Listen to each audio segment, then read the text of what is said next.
The Treaty of Versailles, signed in 1919, officially ended World War I. However, it also sowed the seeds of future conflict. The treaty imposed harsh reparations on Germany. It blamed Germany for the war. This bred resentment and instability in German society. The economic hardship fueled extremist ideologies. In Italy, Benito Mussolini rose to power, promising to restore Roman glory. He founded the Fascist Party, which advocated for extreme nationalism, militarism, and authoritarian rule. Mussolini's Italy became a model for other fascist movements, including the Nazi Party in Germany. In Germany, the charismatic but deeply troubled Adolf Hitler exploited the anger and humiliation felt by many Germans. He preached a toxic mix of nationalism, anti-Semitism, and racial superiority. Hitler's Nazi Party promised to restore Germany to its former greatness. The Nazis skillfully exploited the economic crisis of the Great Depression. They gained support by promising economic recovery and national revival. By 1933, the Nazis had become the largest party in the German parliament, and Hitler was appointed chancellor. In the 1930s, the world watched with growing alarm as aggressive powers asserted themselves. Japan, driven by militaristic ambitions, invaded Manchuria in 1931. They sought to expand their empire and secure resources.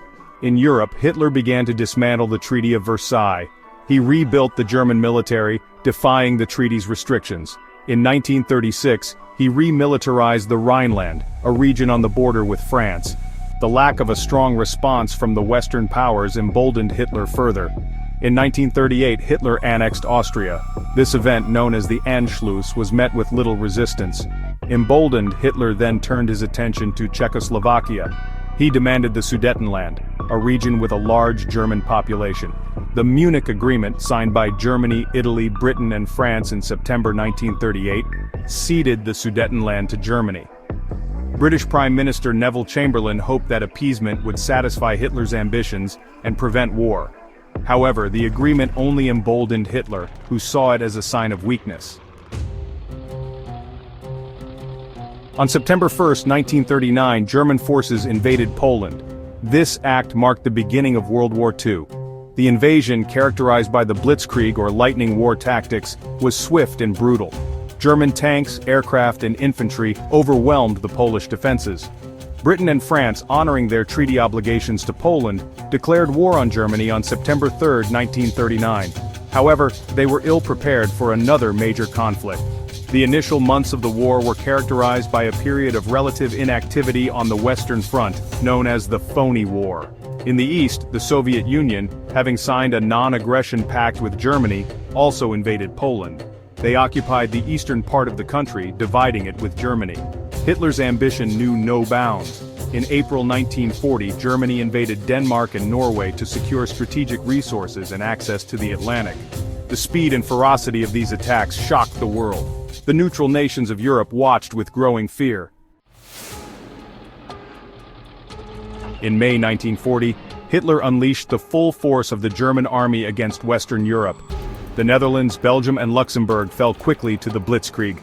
The Allied forces, caught off guard by the speed and ferocity of the German advance, were forced to retreat.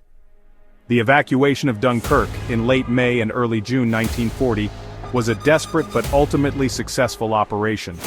British, French, and Belgian troops, trapped by the advancing German army, were evacuated from the beaches of Dunkirk, France. Over 330,000 Allied soldiers were rescued, but the evacuation was a costly one. The Allies were forced to abandon vast quantities of equipment and supplies. With France on the verge of collapse, Hitler turned his attention to Britain. The Battle of Britain, an air campaign waged in the summer and fall of 1940, was a crucial turning point in the war.